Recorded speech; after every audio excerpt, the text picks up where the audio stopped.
Hello students, welcome to this video. Let's revise the fourth chapter of the political science. Political parties है chapter हमारा, इसमें 3-4 theme है, उस पर हम लोग डायरेक्ट आते हैं. ठीक है, सबसे पहले why do we need political parties. Political parties नहीं होगा तो क्या होगा कि अलग अलग इंडिपेंडेंट कैंडिडेट्स जो है अपने अपने लोकल रीजन में तो प्रोमिसेस कर देंगे कि इस क्षेत्र में मैं ये करूँगा, ये सुधार कर दूँगा या आपके डिमांड्स को फुलफ़िल कर लूँगा, लेकिन देश के लेवल पे क्या कुछ होगा, कंट्री स्पेसिफिक क्या कुछ होगा, हमारे देश का रिलेशन दूसरे रिलेशन देश के साथ कैसा होगा, डिफेंस पे बात नहीं होगा, है ना, इकॉनमी में बड़े सुधार लाने का बात नहीं होगा, है ना. तो इस तरह की प्रॉब्लम आ सकती है. और एक समय था आज से कुछ साल पहले तक कि दुनिया में कुछ कंट्रीज़ थी जहाँ पे पार्टीज़ हुआ करता था. आज कुछ कंट्रीज़ है जहाँ पे पॉलिटिकल पार्टीज़ नहीं है ना. तो समय के साथ पॉलिटिकल पार्टीज़ जो है दुनिया के लगभग देशों में आपको देखने को मिलेगा, क्योंकि पार्टीज़ की लाइन पे ही लोग आज के समय वोट करते हैं. Very few independent candidates they win the election. ठीक है, फिर सबसे पहले मीनिंग पे आते हैं. तो मीनिंग क्या है? पॉलिटिकल पार्टी लोगों का ग्रुप है जो कि साथ आते हैं और मिल के चुनाव लड़ते हैं और सरकार बनाते हैं, और सरकार में आने के बाद पावर को एक्सरसाइज करते हैं, है ना. क्योंकि उनका पहले से कुछ चीज़ों पे एक कंसेंसस होता है, सहमति होता है कि हम लोग पावर में आकर के ये करेंगे, क्योंकि लोगों का ये डिमांड है, हमने प्रोमिस किया है. वो पार्टी किया होता है और पार्टी के कैंडिडेट्स होते हैं जो चुनाव में जीतते हैं. तो ये आप डेफिनेशन आप ध्यान में रख सकते हो. बाकी समझने पे जोर करना है क्योंकि रिवीजन है.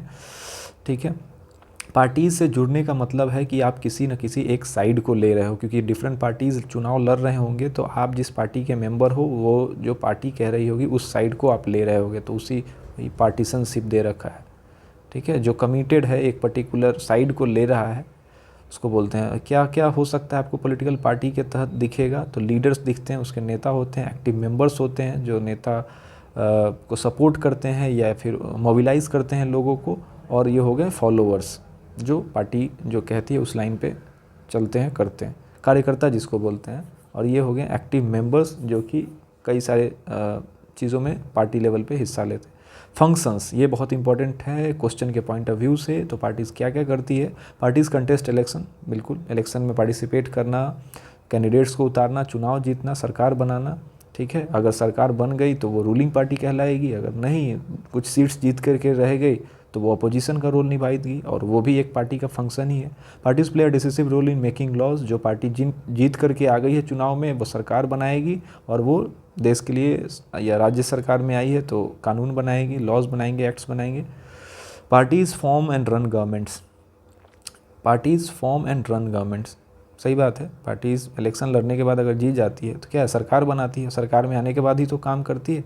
ठीक है, नेक्स्ट पॉइंट है those parties that lose in the election. वही बात जो हमने अभी रिपीट किया कि जो पार्टी है, जैसे 4-5 पार्टी ने चुनाव लड़ा है, तो एक पार्टी अगर सपोज करो कि मेजॉरिटी में आ गई है, अपने बहुमत खुद ला लिया है, दूसरे पार्टी से अलायंस नहीं करना पड़ा है, या 2 पार्टी अलायंस करके जीती है, तो हो सकता है कि जो 5 पार्टी में 3 पार्टी था उसके कुछ सीट्स आए हों, तो उसमें जो ज़्यादा नंबर लाया होगा या सब मिल करके अपोजिशन का रोल निभाए. और अपोजिशन का रोल डेमोक्रेसी में बहुत ही ज़रूरी है कि कोई काम हफाजात मैनर में, जल्दीबाजी में कुछ गलत ना हो जाए, या चीज़ों को क्रिटिकली एनालाइज करे, क्वेश्चन करे. पार्टीज़ से पब्लिक ओपिनियन को भी जो है पार्टीज़ बहुत हद तक सेव करती हैं, इन द सेंस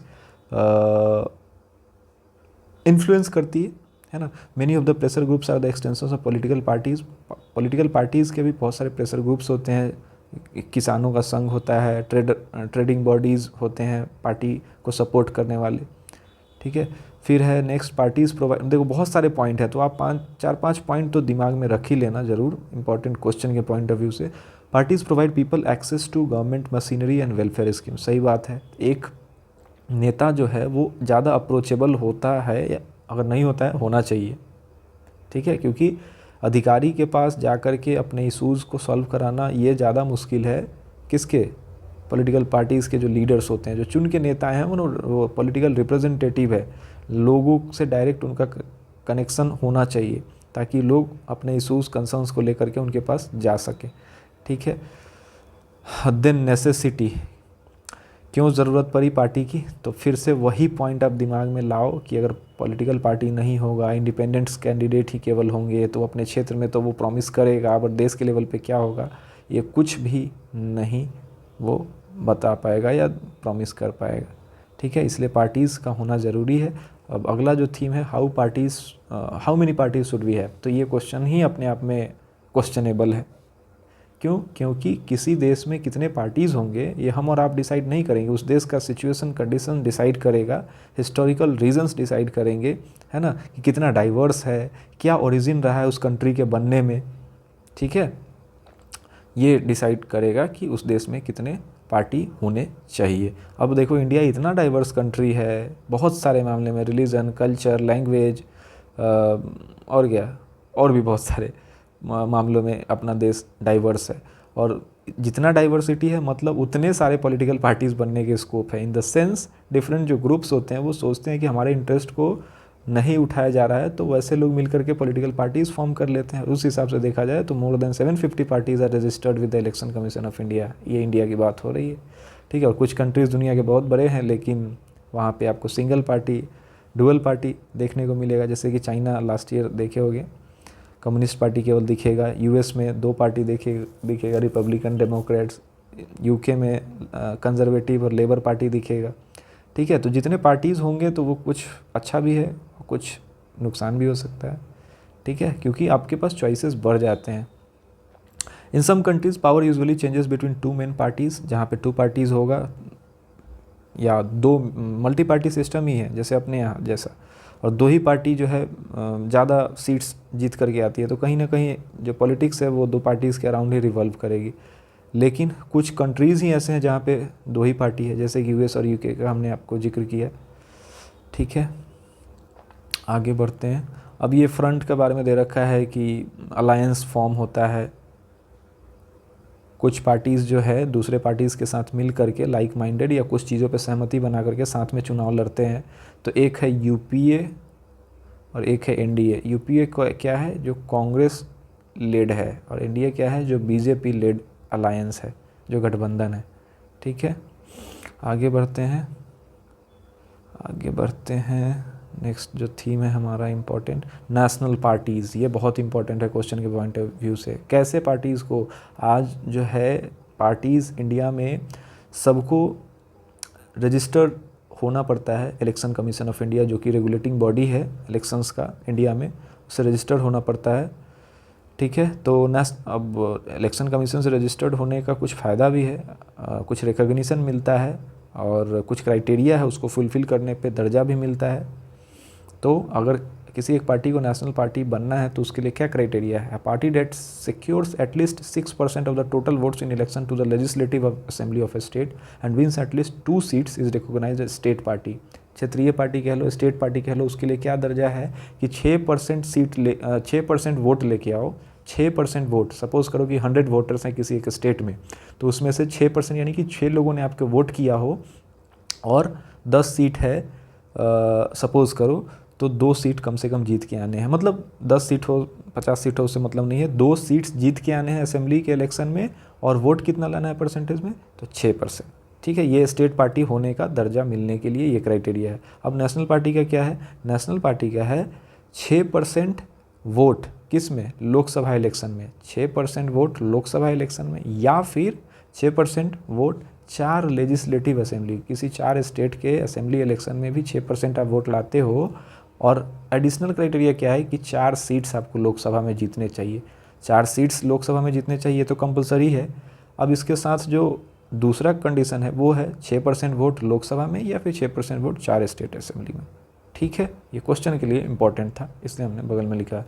ठीक है, आगे बढ़ते हैं हम लोग। इसके हिसाब से जो है नेशनल पार्टीज़ जो इस क्राइटेरिया के हिसाब से कितने 7 है 2019 के हिसाब से। ऑल इंडिया तृणमूल कांग्रेस जो कि ममता दीदी के देख रेख में चल रहा है और काफ़ी टाइम से वो बंगाल में बनी भी हुई है सीएम के पद पे। ठीक है, फिर है बहुजन समाज पार्टी, ये भी नेशनल पार्टी का दर्जा इसको मिल रखा है। भारतीय जनता पार्टी यानी कि बीजेपी, और इसको आप थोड़ा गौर कर सकते हो कि कब बना, क्या है इनका आइडियोलॉजी, बट बहुत ज़्यादा इम्पोर्टेंट में नहीं आएगा। ठीक है, एक एक लाइन आप देख लेना कि फॉर्म कब हुआ, कौन है इसके फाउंडर, हाँ, रूलिंग पार्टी है बीजेपी का, उसका देख लेना, कांग्रेस का देख लेना। जैसे कि क्या है, 1980 में फाउंड हुआ था और ये किसी एक पर्टिकुलर ऑलरेडी ग्रुप था उसको ही बनाया गया। क्या था वो? भारतीय जनसंघ था, जो कि श्यामा प्रसाद मुखर्जी ने बनाया था 1951 में। आइडियोलॉजी क्या है? Integral humanism and Antyodaya.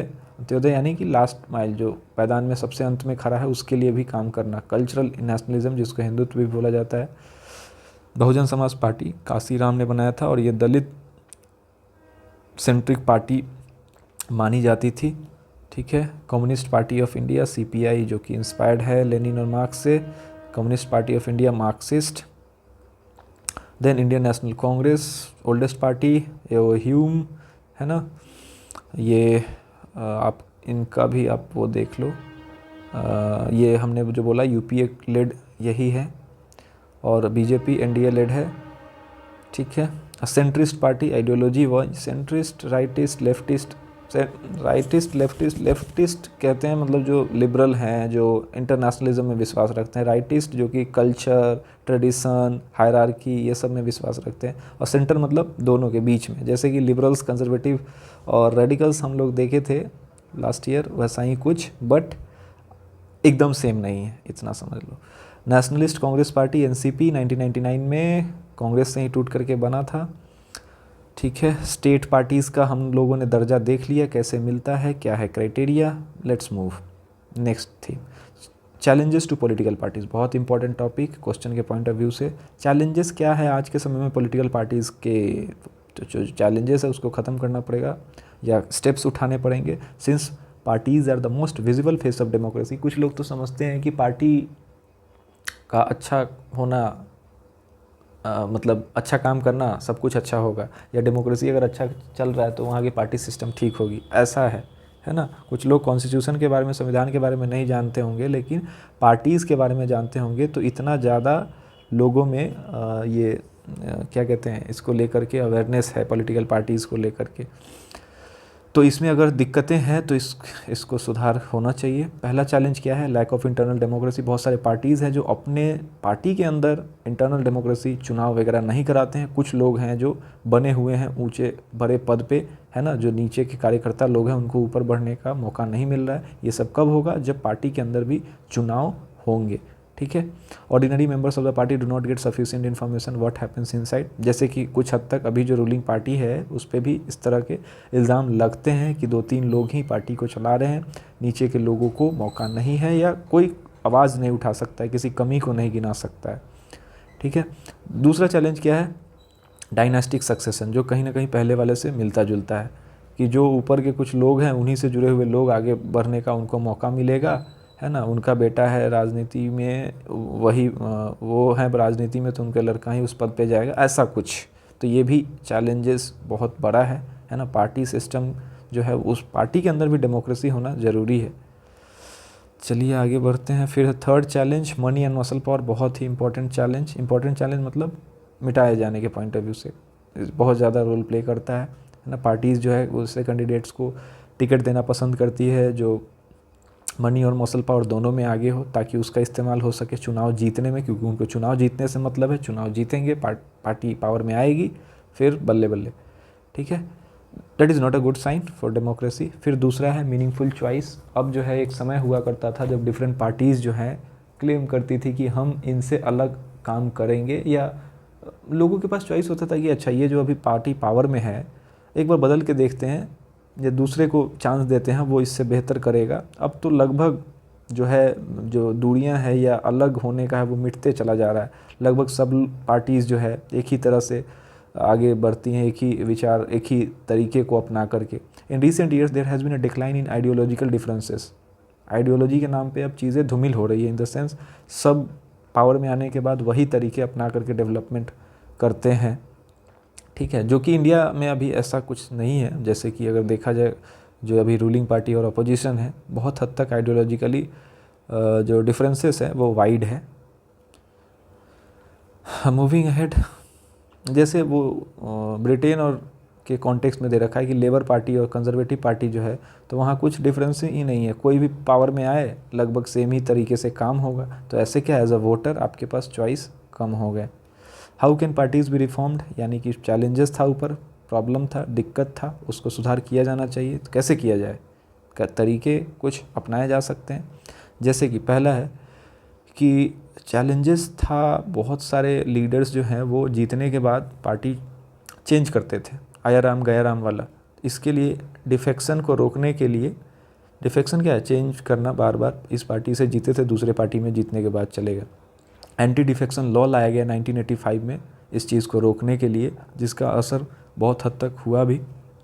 आज सुप्रीम कोर्ट के ऑर्डर के बाद जो है इलेक्शन कमीशन जो है बोलता है लीडर्स को एफिडेविट फाइल करने के लिए, नॉमिनेशन फाइल करते वक्त, नामांकन जब दर्ज करते हैं एज अ कैंडिडेट कि हम चुनाव में लड़ने जा रहे हैं, तो उनको एफिडेविट साइन करके देना होता है कि हमारे ऊपर इतने केसेस चल रहे हैं, पेंडिंग है ना, मेरे पास इतने प्रॉपर्टी हैं, ताकि पब्लिक को एज अ वोटर को पता चले कि हाँ मेरा कैंडिडेट कैसा है, उसका बैकग्राउंड है ना, ये सब पता चल सके। The election commission pass an order making necessary for political parties to hold their, हाँ जो इंटरनल डेमोक्रेसी नहीं है तो उसके लिए इलेक्शन कमीशन स्टेप्स ले रहा है कि नहीं, आप पार्टी के अंदर भी चुनाव कराइए, ठीक है। अब ये law should be made to regulate the internal affairs of, अब कह रहा है कि कानून बन जाए तो बेहतर है। हो सकता है कि इलेक्शन कमीशन नियम बनाया हो, उसको नहीं माना जा रहा।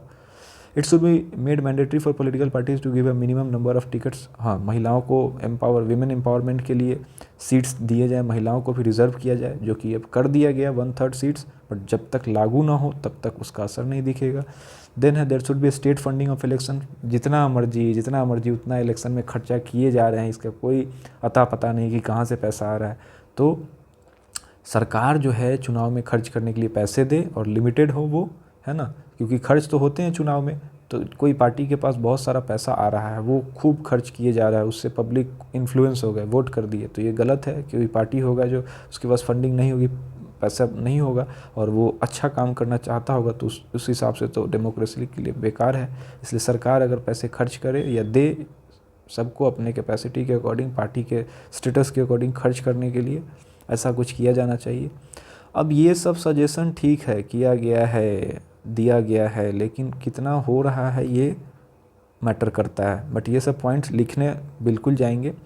ये सब के अलावा तरीका क्या है इफ़ेक्टिव, और कि जब तक सिटीजन्स, जो नागरिक लोग हैं, वो जब तक सीरियसली नहीं लेंगे इन चीज़ों को, तब तक नहीं होगा कुछ। और पॉलिटिकल पार्टीज़ ये जब तक बाउंड ना हो जाए, बाध्य ना हो जाए कि अरे ये सिटीजन्स सारे लोग यही चाह रहे हैं कि इस तरह से बदलाव होना चाहिए पार्टी के अंदर, नहीं करेंगे तो वो, उनको डर होगा कि हम हार जाएंगे, ठीक है। तो उनको मजबूर करना पड़ेगा अच्छे सुधार लाने के लिए, और ये तभी संभव है जब मीडिया, सिटीजन्स, नागरिक सब एक साथ मिल करके कुछ बेहतर सुधार के लिए कदम उठाएं, ठीक है। The quality of democracy depends on the degree of public participation, लोग जितने पार्टिसिपेट करेंगे उतना पॉलिटिकल पार्टीज़ को ये डर होगा कि हमें सुधार करने का टाइम आ गया है। That's it. अगले चैप्टर में हम लोग मिलते हैं फिर।